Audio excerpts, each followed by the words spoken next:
We're actually going to start with fray checking the ends of the ribbon so it has time to dry while we're knitting. I just took a little piece of foil and I just added a couple of drops of the fray check, and you just need to rub the ends in very briefly.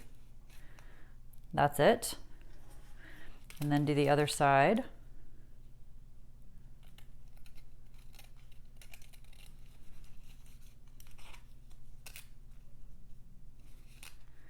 And then you can just lay it out off to the side to let that dry while we start cranking. We're going to start by casting on with our blue waste yarn. I'm going to drop my setup bonnet down into the cylinder, hang all of my split rings every other needle. One quick tip is to remember to make sure all of your latches are open. Otherwise, it won't catch the yarn as you crank around. Okay, so I've hung all of the needles I can reach easily. I'm now going to turn my cylinder so that the needle with the first split ring is right at the break in the yarn feeder. Make sure the split rings have dropped below the latches, otherwise it won't catch correctly.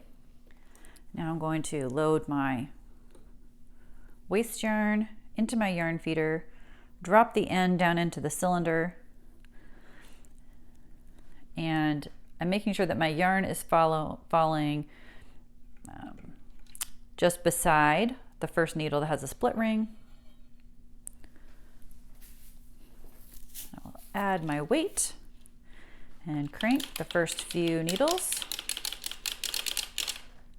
Once I have the rest of the needles available, I can hang the rest of my split rings.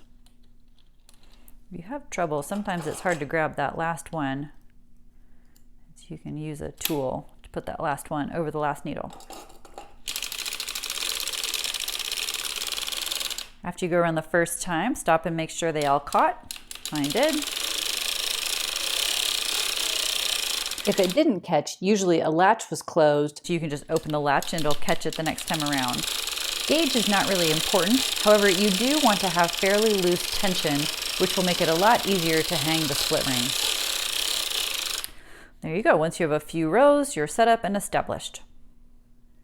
Now we're going to add a ravel cord.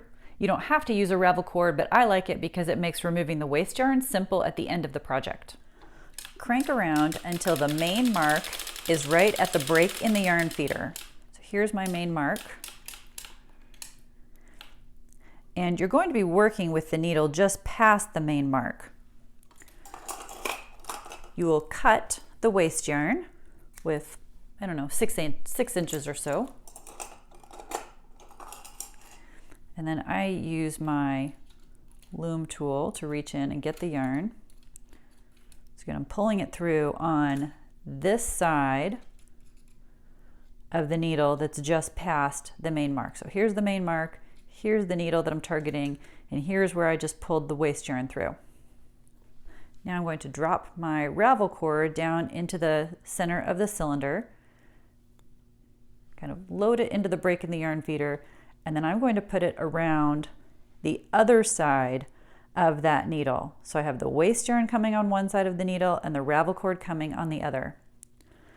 Hold those together for a moment while I weave my ravel cord under the bar at least. And then I like to put a weighted clip to hold those two ends together. Okay. Then we're going to crank one time around.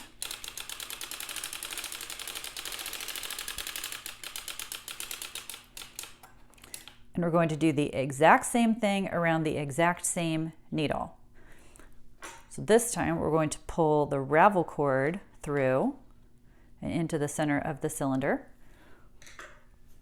We're done with our waste yarn for the moment. We're going to get our project yarn, thread it through the yarn feeder. And I usually start by dropping it into the center of the cylinder. And again, I'm going to now undo that clip I just did and clip all 4 of those ends together. I've got the end, both ends of the ravel cord. I've got the end of the waste yarn, and I've got the new tail for the project yarn. I'll clip all of that into one. Okay, and then drop it in. Again, I put the yarn through the break in the yarn feeder, and then make sure it's falling on the other side of the needle from the ravel cord. So the ravel cord's coming down one side, the project yarn down the other side, and then this time be sure to weave it through the little spring. Visit us at deanandbean.com and please like and subscribe. Thanks for watching.